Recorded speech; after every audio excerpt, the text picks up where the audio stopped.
Hello friends, in this session we will talk about calculation of percentages. With respect to percentages, there are two types of questions that we can typically expect. Let us say I have to calculate what is 28.56% of 174. So what is 28.56% of 174?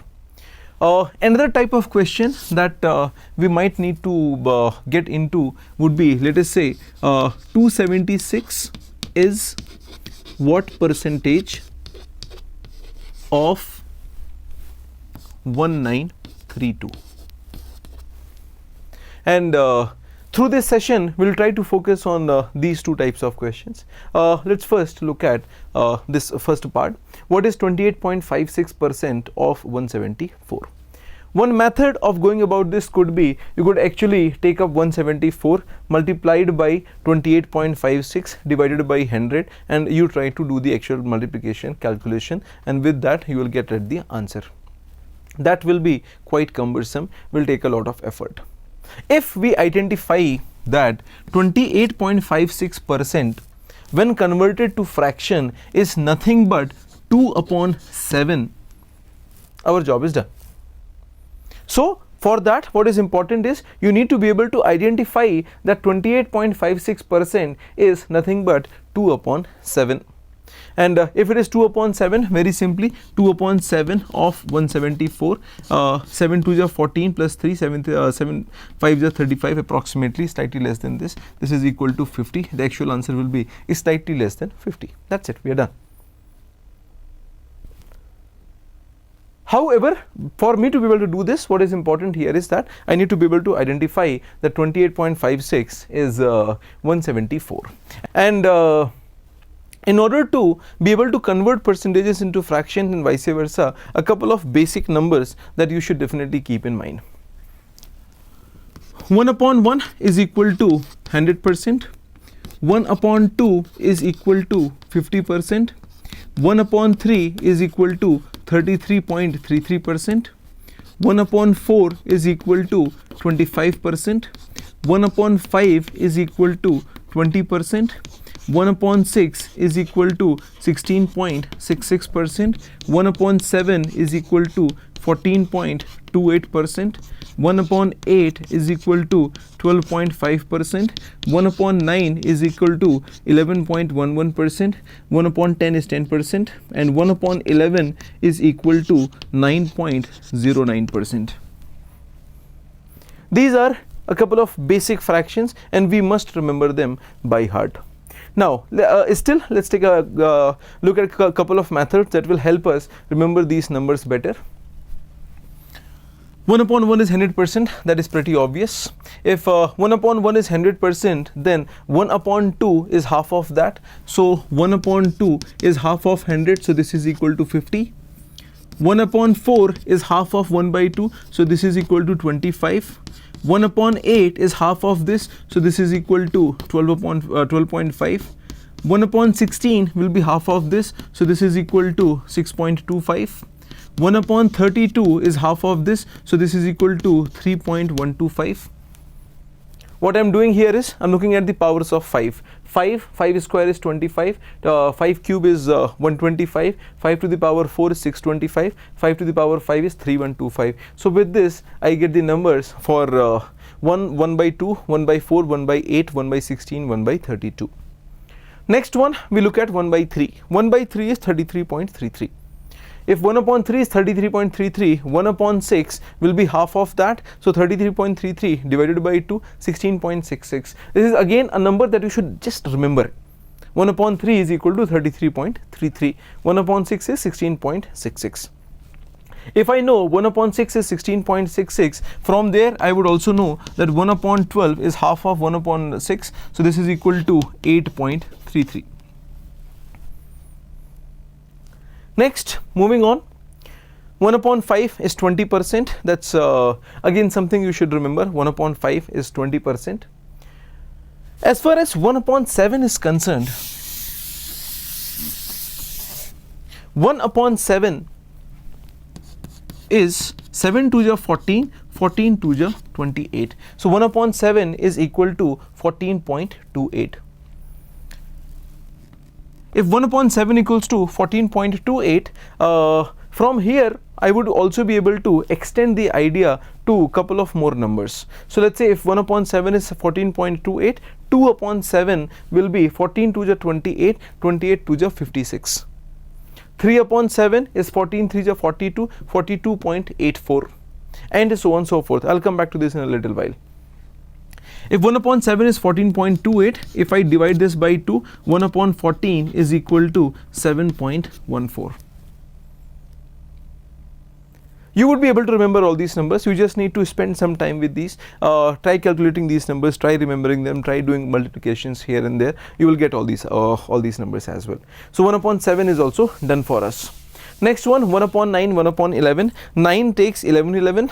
11 takes 9, 9. So 1 upon 9 is 11.11, 1 upon 11 is 9.09. So 9 and 11, they will be going with each other. So 9 is 11, 11 is 9. Now once we are done with this, it would be worthwhile to look at the multiplications of these numbers as well. If 1 upon 3 is 33.33, what will be the value of 2 upon 3? So from here, 2 upon 3 is equal to double of this, so 33 to the 66, 66.66. 1 upon 4 is 25, 2 upon 4 will be 50, 2 upon 4 is 1 by 2, 3 upon 4 is 75%.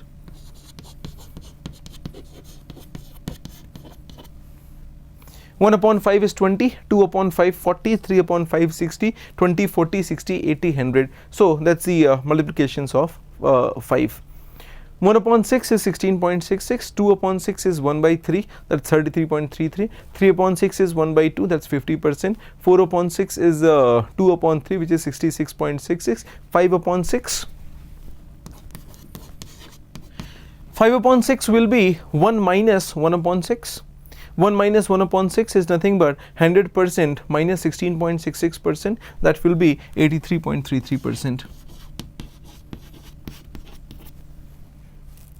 1 upon 7 is 14.28. So from here, 2 upon 7 is 14 to the 28, 28.56. 3 upon 7 is 14 3 the 42, 42 to the 84. 4 upon 7 is 14 4 the 56, 56 into 2 is 112. If I get a 112, there is a 1 carry.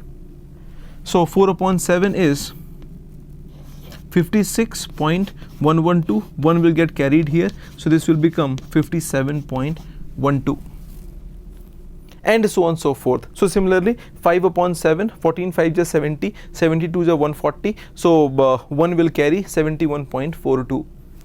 6 upon 7 is 14 6 is 84, 84 multiplied by 2 is 168 plus 1 carry, that will become 85 point something. So the idea would be that this multiplied by various numbers will give you the next two powers. Also for 6 upon 7, I could have done 1 minus 1 upon 7. If I do a 1 minus 1 upon 7, this will become 100 minus 14.28, 100 minus 14.28, that is 85.74. So 85.72. So 85.72 will be the value of 6 upon 7, and so on and so forth. 1 upon 8 is 12.5, 2 upon 8 is 1 by 4, 3 upon 8 is 12.5 into 3, 37.5. So from here, 3 upon 8 is equal to 37.5, 4 upon 8 is 1 by 2, 5 upon 8 is 12 5 is 60, 5 5 is 25, so 62.5. 6 upon 8, 7 upon 8 is equal to 100 minus 12.5, so that is 87.5. Multiplications of 9 would be pretty straightforward. 2 upon 9 22.22, 3 upon 9 33.33, 4 upon 9 44.44, and so on and so forth. So multiplications of 9 are pretty straightforward, and multiplications of 11 would also be pretty straightforward. If 1 upon 11 is 9.09, 2 upon 11 is 18.18, 3 upon 11 is 27.27, 4 upon 11 is 36.36, and so on so forth. So with this we'll also get the multiplications of 11. Now we move to the second part, wherein we have to identify, let's say 276 is what percentage of 1932. In order to calculate 276 upon 1932, what we'll have to do is 276 divided by 1932 multiplied by 100. We simplify this and we get the answer. There is one method that we all are aware of, and there is no rocket science in that. What we are going to do here is we are going to use a shortcut method for this. If the number is 1932, 10% of this number will be equal to 193. Also 1% will be equal to 19.3. From 193 to 276, what's the difference? 76 plus 7, 83 is the difference. If 83 is the difference, for 83 divided by 19.3, this will be approximately 4 times. So if I take 4% here, 4% will be equal to 19.3 multiplied by 4. So this becomes 77.2. 77.2 gone, the number was 83. 83 minus 77 is 6. So this will become, I need 6 more. If I need 6 more, now what I know is that 1% is equal to 19.3. So if 1% is 19.3, 0.1% will be 1.93. If 0.1% is 1.93 multiplied by 3 will be equal to 6. So 0.3% is equal to 6. So with this overall we are done. What we have added here is 10%, 4% and 0.3%. My answer will be 10 plus 4, 14, 14.3%. So that's your answer. 14.3%, 193 plus 77.2 plus 6. That's your 276. Let's take another example to understand this better. So in order to calculate 573 is what percentage of 2897, what we'll do is, let's say 10% of 2897, this is equal to 289.7. 289.7 is approximately 290. So for the sake of simplicity, let us say this is 290. If 10% is 290, from here 20% will be equal to 290 into 2, 580. So this is equal to 580. If 290 into 2 is 580, from 580 getting to 573, I have to come down by minus 7. To come down by minus 7, what we say is that 0.1%, see, if 10% is 290, 1% is equal to 29. If 1% is 29, so 0.1% will be equal to 2.9. If 0.1% is 2.9, to get 7, I will need to do 0.25%. 0.25%. This will be equal to 30 into 25 is 75. So this will be approximately 25 into 29 is 700. So this will be equal to 7. And if this is equal to 7, so from 20 I have to subtract 0.25. From 20 you subtract 0.25, you get 19.75%. So 19.75 is your answer. Once again, because we are doing these calculations in order to illustrate, it is taking a lot of time. If you do these calculations mentally, you would be able to do this much faster. So we have seen both the cases, one where we were adding, second where we are subtracting. Both ways you get the basic point. Take out a simpler percentage, let's say 10%, multiplied by a suitable number, and then add or subtract from there. Go as deep as you want, whatever level of a specification you need according to the question, and with that you would be done with percentages.